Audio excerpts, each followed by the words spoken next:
Lights, camera, action. Welcome to the Requel update. I guess you could call it that. Pitch for the Crow. Now we all know the new Crow film is coming, and that Brian and I last night, Brian and the guys went and saw the 30th anniversary release in theaters of The Crow by Brandon Lee, directed by Alex Brooks.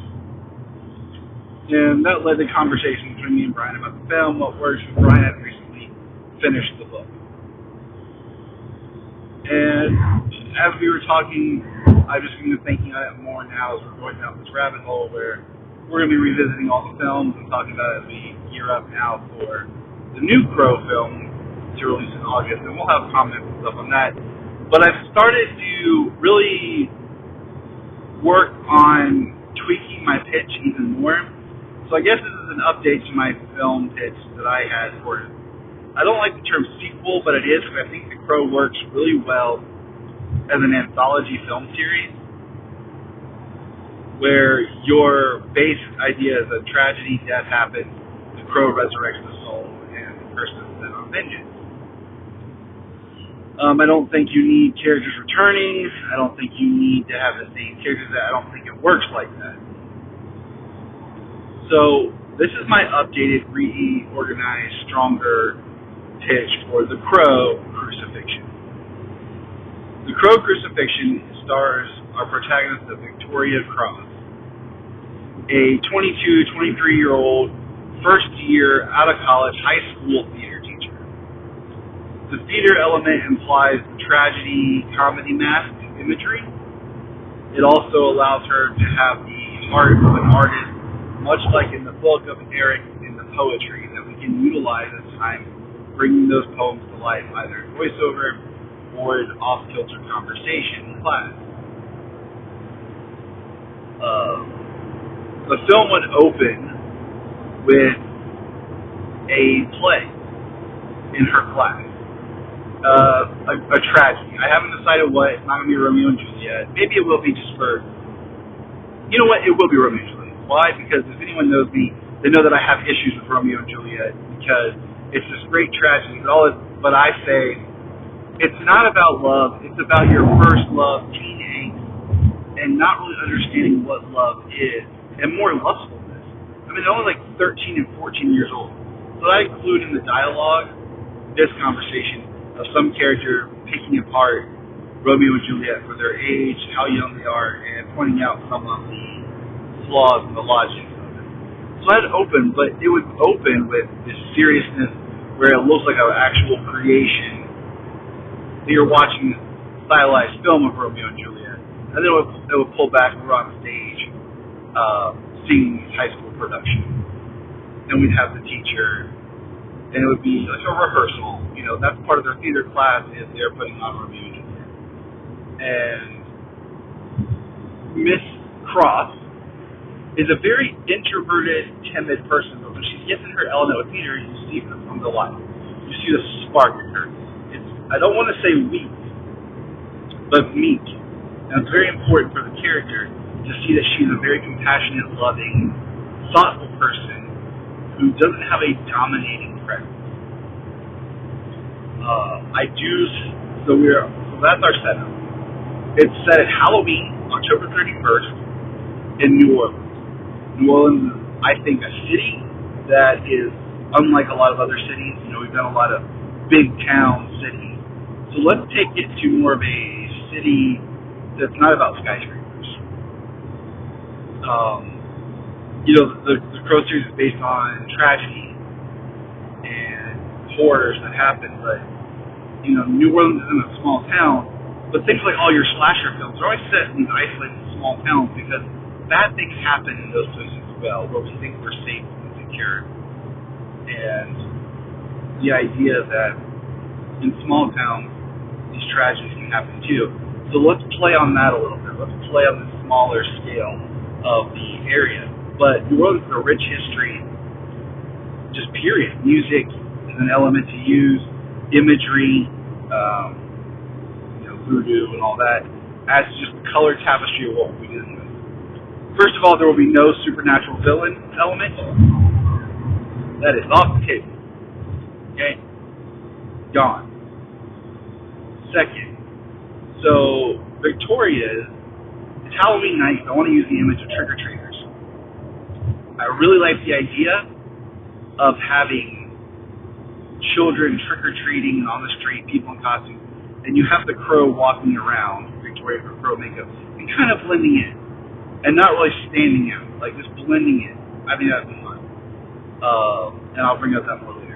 But on this, so it's right after school. She has a kind of meet cute coffee date surprise setup from her coworker best friend, and she introduces her to Billy, a young rookie cop, and they are on this kind of first date, coffee, something small, walk in the park.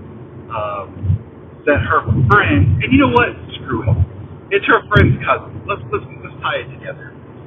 Her friend just thought that they would get along, so she kind of hooks them up and tricks them both into this date. It goes well, but it's awkward because Victoria is awkward. She's insecure with herself, and I want to explore just the idea sometimes of women's insecurity in themselves and how sometimes women fear being themselves because they don't feel that that's attractive enough. That, you know, they always feel like they have to put on a show or a performance, and that they are not secure.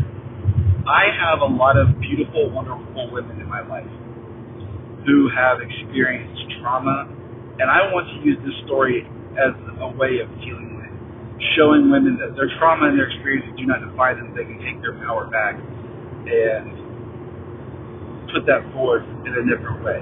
Not that I need to be vigilante, but the idea that trauma does happen and how do we deal with it? What are good ways and bad ways of dealing with that? As a respect and honor to the women in my life. So after Victoria's date, she's going home to see her parents, who live kind of on the outskirts of town. A little secluded, more a little small neighborhood, country-ish. And Victoria has a sister who's about 17. So not, teenager. And when she gets home for family dinner, she gets there, and we have some scenes of the family. Like, we really need to buy into the love of the family, the closeness, and that Victoria actually really does like Billy, and things like this. We usually, screenwriting has about 15 minutes, that. I want to work and really build up some things to about 30 minutes into the film before the murder. Okay? And what happens at later that family dinner that night, there's a break-in, and it's just some kid. It's a gang. It's Halloween, so we have our trick-or-treating, and it's the kids that have been out, and the gang is, it's a street gang, low-life criminal element. It's got to be violent, right? Well, one of the gang members is a kid in Victoria's class. And they break in, and they're robbing the house, but then one of them is more sadistic than the others, and, they're all kind of a little sadistic. And I feel like that's a staple element of the Crow series, and I want this to be its own thing, but also pay homage and honor to the source material. And so what happens is, they murder the parents. They abuse, victimize, beat them all. And it gets dark. Let's be honest with you. It's a dark story. You have to have tragedy. Okay? And Victoria is basically forced to watch. She is sexually assaulted by her student because the student thinks it is awesome. Doing this to his teacher because he's messed up, okay? And I hate saying it, but that's part of the story that we have to overcome. There has to be this tragedy. I want you to almost feel sick so that when Victoria returns, we feel her pain. She sees how they abuse and beat her parents, and then they murder her family in front of her.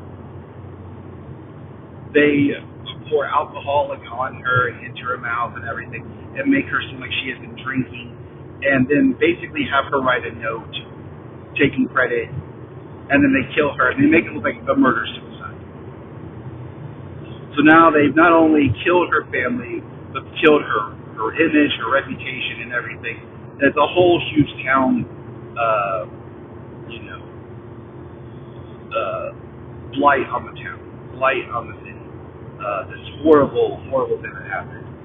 And so this happened. They trashed the house, make it, like I said, look like she did all this. Alright. Cops get called.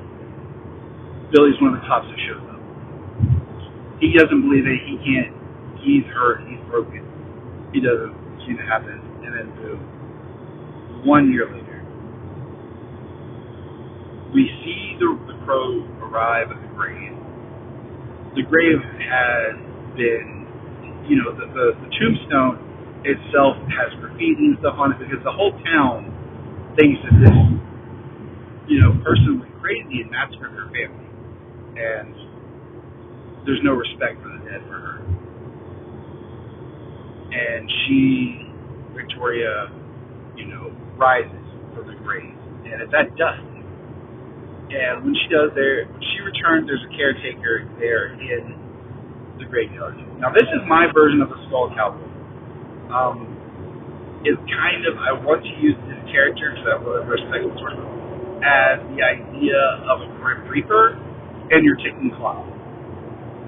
And every time the cowboy appears, it's a little bit more decayed in this image. You only have basically the one night to return and to seek your vengeance. And, stakes is an issue. And I think the ticking clock adds to the stakes. Of course, it's never really addressed in the book about the crow itself being heard that's in the film. I'd probably, keep that if something would happen to the crow, but I wouldn't make it as obvious as in films where everyone knows this legend or everyone figures it out, whatever.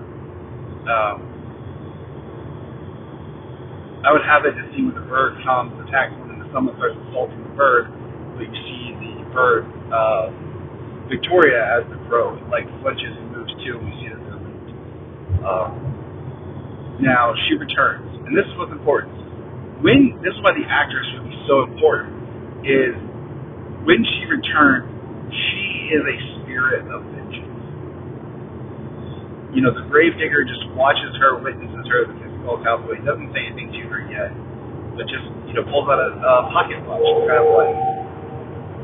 kind of the And so Victoria returns. She has vague memory of who she is, but she's drawn, following the crow, who takes her to the house.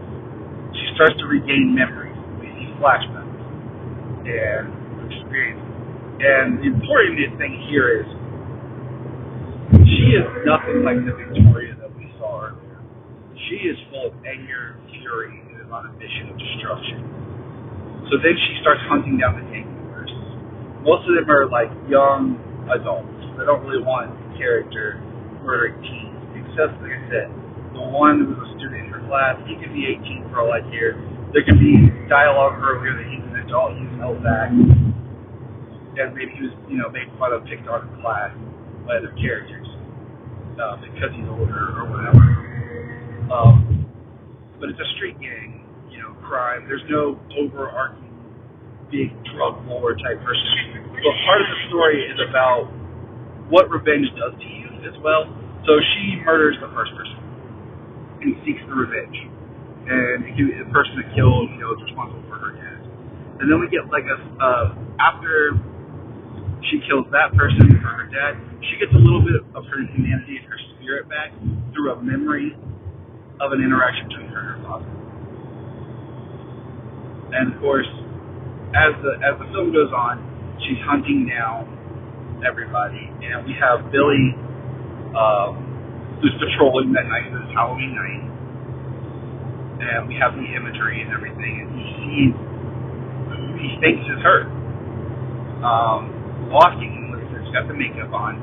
Of course, the makeup ties back to the tragedy of, the story.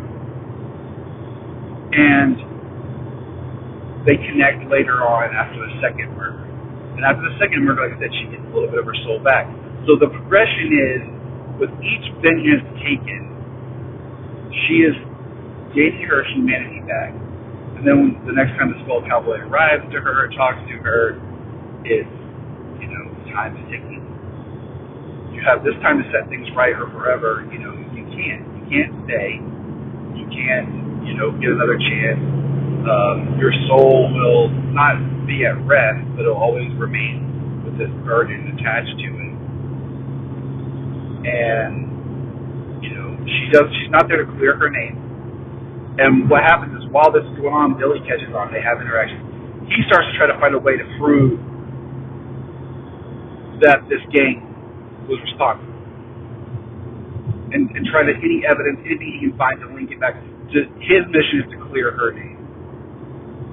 And there's, a moment, there'll be a moment between them before the end where they have a moment, like, if we had met sooner or we had time, I would have liked to have seen what life could have been like together. Hitting on, she did have a connection to him, and he had one to her. So we go through the machinations and everything. We get to the final one with the student, and this is the important one, because she breaks into the house, and it's a very beautiful, house. The family is very loving, and it's not anything you expect. And what happens? She grabs him. She knows him. She knows what he's done, and so you have Victoria, who's regained a lot of her soul back, in front of a family about to murder their son. And what does this do? And what is her decision? The family doesn't realize what their child has done. And I liked in the original Crow with Brandon Lee, where he's able to give top dollar the pain and the suffering of his mind, of what Shelley went through. And much like that, I think I would have Victoria implant that into the mind of this person, to where they have a mental psychotic breakdown and begin suffering this torture and pain. And instead of repeating this cycle of violence, in the sense of her, Victoria, murdering this, student that had done so much wrong to her in front of their family, thus the cycle of violence continues. Because now this family is just going to know that this woman with this crazed makeup on Halloween broke into their home and murdered their son. What is that going to do to them? The police arrive, led by Billy, and Victoria escapes, and they arrest him. He confesses, and the murders get pinned on him. He's the only one alive left to stand trial. But he is having a psychotic breakdown, screaming, because he is feeling all the pain the family felt, and the emotion and the trauma. You have a moment where Billy meets Victoria at her grave, where she stands in front of her family's grave to say goodbye, and she can hear their voices from beyond. The Skull Cowboy is there, kind of ready. He looks like the Skull Cowboy look, ready to, usher her into the afterlife. Billy says his goodbye as she falls back into her grave. And we see the sunrise. It is now November 1st, All Saints Day, right? Or All Saints Day. I can't remember. And Billy is scrubbing, cleaning her gravestone. And we see the bird land on it. Just, standing there on the gravestone. He's crazy as the bird flies away. That is my pitch, a little bit more fleshed out for the Crow Crucifixion. I think there's a lot of emotion there. There's a lot of tragedy. I think that we have become so accustomed to violence towards women. And, one of the things that I throw out to Brian, we were discussing, was why, if this tragedy happens, why isn't it Shelley's soul that returns? Why is it Aaron? Now, I understand why in the book. Because it was James O'Barr's method of dealing with his own personal tragedy, which was horrible, and he and using himself as the antagonist or protagonist. Sorry. But I wanted to pinpoint the guilt and really, what happened here. And I like the supernatural element, the folklore, and the lore of the Crow, but I feel like the other films kind of lean a little hard into that, and I want to keep it as the Crow brings the soul back. I'm not exactly sure how it all works, but Soul Cowboy there kind of facilitate that. It's very like a grim reaper, and it would be fun to play with that imagery. And yeah, I think using actually Halloween night in itself is going to be some fun too, with the idea of the soul being returned from the dead and the imagery that gets played with. But that is my pitch for the Crow Crucifixion. It's a little bit more fleshed out. We have our stakes, we have our time, we have our characters, our setting, our themes, our motives. And yeah, I think it would be a really cool thing.